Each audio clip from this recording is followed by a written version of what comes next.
மறைந்த டாக்டர் சுதர்ஷனின் நினைவுகளை மீட்டெடுப்பதற்காக சுதர்சன் அவர்கள் கடந்த 14 வருடங்களாக போதனா வைத்தியசாலையின் ஊடாக இப்பகுதி மக்களுக்கு செய்த சேவை அளப்பரியது.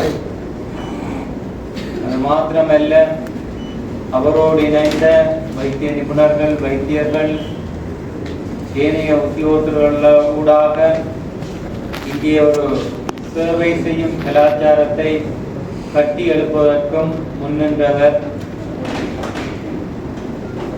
இரவும் பகல் மாறாது கடமைகளிலே நமது வைத்தியசாலையின் பல்வேறு பகுதிகளிலும் பலம் வந்தவர்.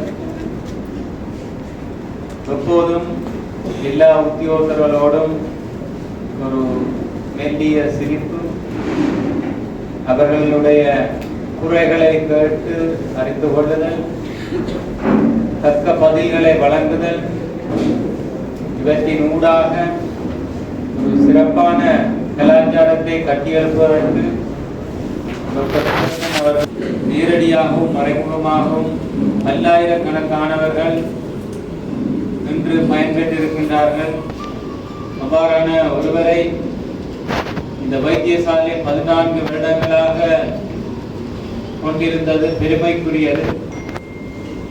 அவ்வாறான ஒரு பெருமைக்குரிய நபர் திடீரென மறைந்தது இன்னும் நமக்கு கலக்கத்தை ஏற்படுத்தி இருக்கின்றது. இன்னும் இந்த வைத்தியசாலையின் பகுதிகளிலே, குறிப்பாக இந்த கொரிடோர் பகுதிகளிலே அவர் நடந்து வருகின்ற போது ஒரு திறமை காணப்படுகின்றது. அவர் ஒரு கம்பீரமான கணீர் என்ற குரலில் கதைப்பவர்.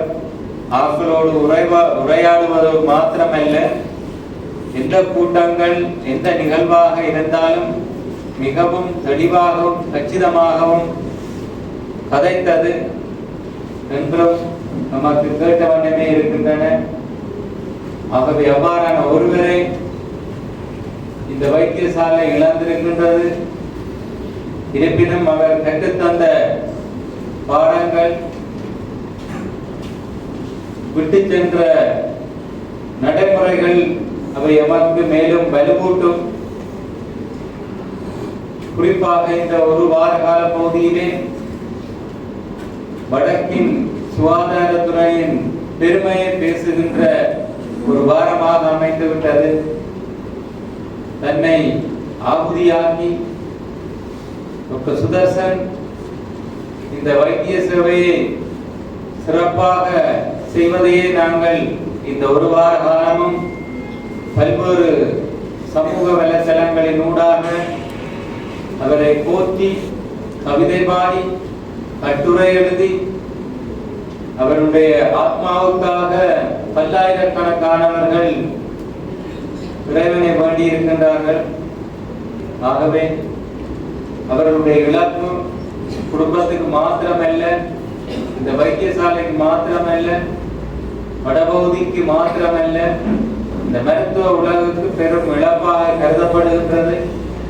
ஆனால் அவர் விட்டு சென்றவை மிக மிக பெருமதியானவை. 14 வருடங்களும் ஆயிரக்கணக்கான நமது உத்தியோகர்களோடும் விட்டு சென்ற நினைவுகள், அவரால் உருவாக்கப்பட்ட நடைமுறைகளும் நம்மால் பின்பற்றப்படும். மேலும் ஒருபடி இந்த வைத்திய சேவையை உந்துவதற்கு அது மிகவும் உதவியாக இருக்கும் என நான் திடமாக நம்புகின்றேன்.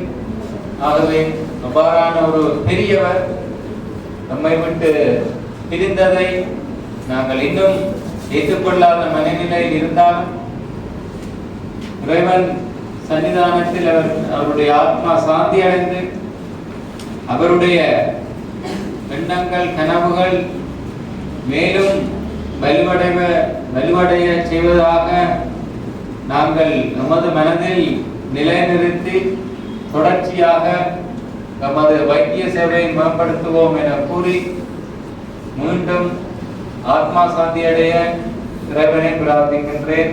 நன்றி.